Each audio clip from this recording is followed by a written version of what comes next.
ನಮಸ್ತೆ ನನ್ನ ಆತ್ಮೀಯರೇ, ಖುಷಿಯಿಂದ ಹೊಸ ಕಲಿಕೆಗೆ ತಮಗೆಲ್ಲರಿಗೂ ಸ್ವಾಗತ. ನಾನು ಇವತ್ತಿನ ವಿಡಿಯೋದಲ್ಲಿ ಈರುಳ್ಳಿ ಮಂಡಕ್ಕಿನ ಯಾವ ರೀತಿಯಾಗಿ ತುಂಬಾ ಸುಲಭವಾಗಿ ಮತ್ತು ಬೇಗನೆ ಮಾಡ್ಕೊಳ್ಳುವಂತಹ ಈರುಳ್ಳಿ ಮಂಡಕ್ಕಿನ ಯಾವ ರೀತಿಯಾಗಿ ಮಾಡ್ಕೊಳ್ಬಹುದು ಅನ್ನೋದನ್ನು ನೋಡ್ಕೊಳ್ಳೋಣ. ನಾನು ಅದಕ್ಕಿಂತ ಮುಂಚೆ 2 ಬೌಲ್ ಆಗುವಷ್ಟು, ಅಂದರೆ ಈ ಬೌಲಿನಿಂದ 2 ಬೌಲ್ ಆಗುವಷ್ಟು ಚುರುಮುರಿನ ತೆಗೆದುಕೊಂಡಿದ್ದೀನಿ. ಕೆಲವೊಂದು ಕಡೆ ಇದಕ್ಕೆ ಮಂಡಕ್ಕಿ ಅಂತಲೂ ಕೂಡ ಕರೀತಾರೆ. ನೋಡಿ, ನಾನು 2 ಬೌಲ್ ಆಗುವಷ್ಟು ತೆಗೆದುಕೊಂಡಿದ್ದೀನಿ. ಹಾಗೆ ಒಂದು ಕಡೆ ಎಣ್ಣೆನ ಬಿಸಿ ಮಾಡ್ಕೊಳ್ಳೋಕೆ ಇಟ್ಕೊಂಡಿದ್ದೆ. ಎಣ್ಣೆ ಬಿಸಿ ಆದ ನಂತರ ಹಸಿಯಾಗಿರುವಂತಹ ಶೇಂಗಾವನ್ನು ಹಾಕ್ಕೊಳ್ಳಿ. ನೋಡಿ, ಶೇಂಗಾ ಹಸಿದೆ ಹಾಕ್ಕೊಳ್ಳಿ. ಎಣ್ಣೆ ಇಲ್ಲಿ ಫ್ರೈ ಆಗಬೇಕು, ತುಂಬ ಚೆನ್ನಾಗಿ ಟೇಸ್ಟ್ ಕೊಡುತ್ತೆ. ನೋಡಿ, ಎಣ್ಣೆಯಲ್ಲಿ ಚೆನ್ನಾಗಿ ಫ್ರೈ ಆಗಬೇಕು, ಅಂದರೆ ಕೆಂಪಗಾಗಿ ಕಲರ್ ಬರುತ್ತಲ್ವ, ಅಲ್ಲಿವರೆಗೂ ನಾವು ಎಣ್ಣೆಯಲ್ಲಿನೇ ಫ್ರೈ ಮಾಡ್ಕೊಳ್ಬೇಕಾಗತ್ತೆ. ಆ ನಂತರ ಇದಕ್ಕೆ ನಾನು ನಮ್ಮ ಖಾರಕ್ಕೆ ಅನುಗುಣವಾಗಿ ಹಸಿಮೆಣಸಿನ್ಕಾಯನ್ನು ಹಾಕ್ಕೊಂಡಿದ್ದೀನಿ. ಒಂದು 3ರಷ್ಟು ಮಧ್ಯದಲ್ಲಿ ಕಟ್ ಮಾಡಿಕೊಂಡು ಹಸಿಮೆಣಸಿನ್ಕಾಯನ್ನು ಎಣ್ಣೆಯಲ್ಲೇ ಹಾಕ್ಕೊಂಡಿದ್ದೀನಿ. ಇದನ್ನು ಕೂಡ ಎಣ್ಣೆಯಲ್ಲಿ ಚೆನ್ನಾಗಿ ಮಿಕ್ಸ್ ಮಾಡ್ಕೊಳ್ಬೇಕಾಗತ್ತೆ. ನೋಡಿ, ಈ ಈರುಳ್ಳಿ ಮಂಡಕ್ಕಿ ಸೂಪರ್ ಟೇಸ್ಟ್ ಕೊಡುತ್ತೆ ಅಂತಲೇ ಹೇಳ್ಬೋದು. ಇದು ಟೀ ಟೈಮ್ ಜೊತೆಗಂತೆ ಸೂಪರ್ ಕಾಂಬಿನೇಷನ್. ಆ ನಂತರ ಇದಕ್ಕೆ ನಾನು ಕರಿಬೇವನ್ನು ಹಾಕ್ಕೊಳ್ತಾ ಇದ್ದೀನಿ. ಕರಿಬೇವನ್ನು ಕೂಡ ಚೆನ್ನಾಗಿ ಮಿಕ್ಸ್ ಮಾಡ್ಕೊಳ್ಳಿ. ನೋಡಿ, ಇದಕ್ಕೆ ಕರಿಬೇವು ಜಾಸ್ತಿ ಹಾಕೊಂಡ್ರೂ ಕೂಡ ತುಂಬ ಚೆನ್ನಾಗಿ ಟೇಸ್ಟ್ ಕೊಡುತ್ತೆ. ಮನೆಯಲ್ಲಿ ಜಾಸ್ತಿ ಪ್ರಮಾಣದಲ್ಲಿ ಇತ್ತು ಅಂತಂದರೆ ಕರಿಬೇವು ಇನ್ನೂ ಸ್ವಲ್ಪ ಜಾಸ್ತಿನೇ ಹಾಕ್ಕೊಳ್ಳಿ. ನೋಡೋದಕ್ಕೂ ಕೂಡ ತುಂಬ ಚೆನ್ನಾಗಿರುತ್ತೆ ಮತ್ತು ತಿನ್ನುವಾಗನೂ ಕೂಡ ಚೆನ್ನಾಗಿ ಅನಿಸುತ್ತೆ. ನೋಡಿ, ಎಲ್ಲವನ್ನು ಚೆನ್ನಾಗಿ ಮಿಕ್ಸ್ ಮಾಡ್ಕೊಳ್ಳಿ. ನೋಡಿ, ನಿಮಗೆ ಕಾಣಿಸ್ತಾ ಇರ್ಬೋದು, ಶೇಂಗಾ ಏನಿದೆಯಲ್ಲ ಕೆಂಪಗಾಗಿದೆ. ಈ ಹಂತದಲ್ಲಿ ನಾವು ಮೊದಲಿಗೆ ಕಟ್ ಮಾಡ್ಕೊಂಡಿರುವಂತಹ 2 ಈರುಳ್ಳಿನ ಉದ್ದುದ್ದವಾಗಿ ಕಟ್ ಮಾಡ್ಕೊಂಡು ಇಟ್ಕೊಂಡಿದ್ದೆ, ಅದನ್ನು ಕೂಡ ಇವಾಗ ಎಣ್ಣೆಯಲ್ಲೇ ಹಾಕ್ಕೊಳ್ತಾ ಇದ್ದೀನಿ. ಚೆನ್ನಾಗಿ ಮಿಕ್ಸ್ ಮಾಡ್ಕೊಳ್ಳಿ.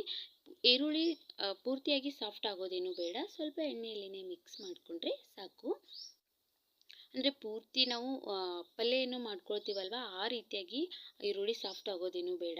ನಾವು ಚುರುಮುರಿ ಏನು ತಿಂತಾ ಇರ್ತೀವಲ್ಲ, ಆವಾಗ ಬಾಯಲ್ಲಿ ಸಿಗ್ತಾ ಇರುತ್ತಲ್ಲ, ಆವಾಗ ತುಂಬ ಚೆನ್ನಾಗಿ ಟೇಸ್ಟ್ ಕೊಡುತ್ತೆ.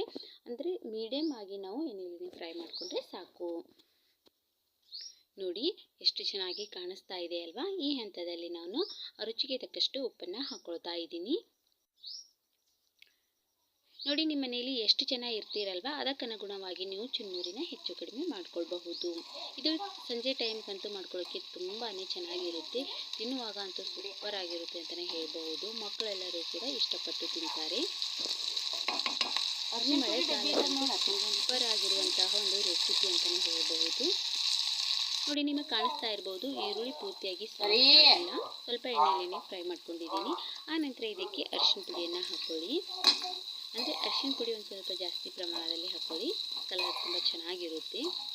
ನೋಡಿ, ಪೂರ್ತಿಯಾಗಿ ಮಿಕ್ಸ್ ಮಾಡ್ಕೊಂಡ್ಬಿಡಿ. ನೋಡಿ, ನೀವು ಖಾರದ ಪುಡಿಯನ್ನು ಕೂಡ ಹಾಕ್ಕೊಳ್ಬಹುದು. ಇಲ್ಲ ಅಂತಂದರೆ ಹಸಿಮೆಣಸಿನ್ಕಾಯಿನೇ ಖಾರ ಇತ್ತು ಅಂತಂದರೆ ಸಾಕು. ಇನ್ನು ಖಾರ ಬೇಕು ಅಂತಂದರೆ ನೀವು ಕೆಂಪು ಖಾರದ ಪುಡಿಯನ್ನು ಕೂಡ ಹಾಕ್ಕೊಳ್ಬಹುದು. ನಾನು ಕೆಂಪು ಖಾರದ ಪುಡಿಯನ್ನು ಹಾಕ್ಕೊಂಡಿಲ್ಲ, ಜಸ್ಟ್ ಹಸಿಮೆಣಸಿನ್ಕಾಯಿಂದಲೇ ಮಾಡ್ಕೊಂಡಿದ್ದೀನಿ. ನೋಡಿ, ಇವಾಗ ಒಗ್ಗರಣೆ ಎಲ್ಲ ಪೂರ್ತಿಯಾಗಿ ಮುಗೀತು. ಇನ್ನೊಂದು ಪಾತ್ರೆಗೆ ನಾನು ಮೊದಲಿಗೆ ಈ ಚುರುಮುರಿ ಏನು ತೆಗೆದುಕೊಂಡಿದ್ದೀನಲ್ವ, ಅದನ್ನು ಹಾಕ್ಕೊಳ್ತಾ ಇದ್ದೀನಿ. ಮೊದಲಿಗೆ 1 ಬೌಲಷ್ಟು ಚುರುಮುರಿನ ಹಾಕ್ಕೊಂಡಿದ್ದೀನಿ.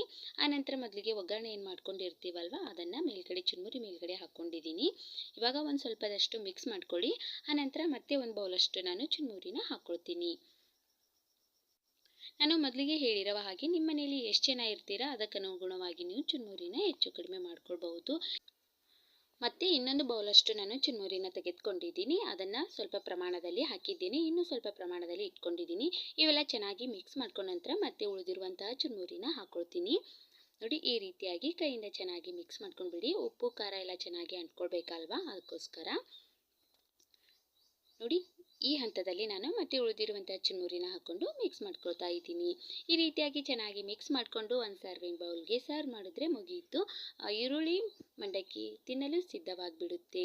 ಇದನ್ನು ನೀವು ಸಂಜೆ ಟೈಮ್ಗಂತೂ ಟೀ ಜೊತೆಗೆ ತಿಂತಾ ಇದ್ದರೆ ಸೂಪರ್ ಆಗಿರುತ್ತೆ. ಚಿಕ್ಕ ಮಕ್ಕಳಿಂದ ಹಿಡಿದು ದೊಡ್ಡವರವರೆಗೂ ಎಲ್ಲರೂ ಕೂಡ ಇಷ್ಟಪಟ್ಟು ತಿಂತಾರೆ. ಮನೆಯಲ್ಲಿ ಮಾಡಿರುವಂತಹ ಈರುಳ್ಳಿ ಮಂಡಕ್ಕಿನ ಯಾವ ರೀತಿಯಾಗಿ ಮಾಡ್ಕೊಳ್ಬಹುದು ಅನ್ನೋದನ್ನು ನೋಡಿದ್ರಲ್ವ, ತುಂಬಾ ಸಿಂಪಲ್ ಆಗಿದೆ ಮತ್ತು ಬೇಗನೆ ಕೂಡ ಮಾಡ್ಕೊಳ್ಬಹುದು. ಜಾಸ್ತಿ ಏನು ಇಂಗ್ರೀಡಿಯೆಂಟ್ಸ್ ಏನೂ ಬೇಕಾಗೋದಿಲ್ಲ. ಪಟಾಪಟ್ ಅಂತ ಮಾಡ್ಕೊಂಡಿರುವಂತಹ ಈರುಳ್ಳಿ ಮಂಡಕ್ಕಿನ ಒಂದು ಸರ್ವಿಂಗ್ ಪ್ಲೇಟ್ಗೆ ಸರ್ವ್ ಮಾಡ್ಕೊಳ್ತಾ ಇದ್ದೀನಿ. ಇದನ್ನು ಟೀ ಜೊತೆಗೆ ತಿಂತಾ ಇದ್ದರೆ ಸೂಪರ್ ಆಗಿರುತ್ತೆ. ಎಲ್ಲರೂ ಕೂಡ ಇಷ್ಟಪಟ್ಟು ತಿನ್ನುವಂತಹ ಒಂದು ಈರುಳ್ಳಿ ಮಂಡಕ್ಕಿನ ಯಾವ ರೀತಿಯಾಗಿ ಮಾಡ್ಕೊಳ್ಬಹುದು ಅನ್ನೋದನ್ನು ನೋಡ್ಕೊಂಡ್ರಲ್ವಾ.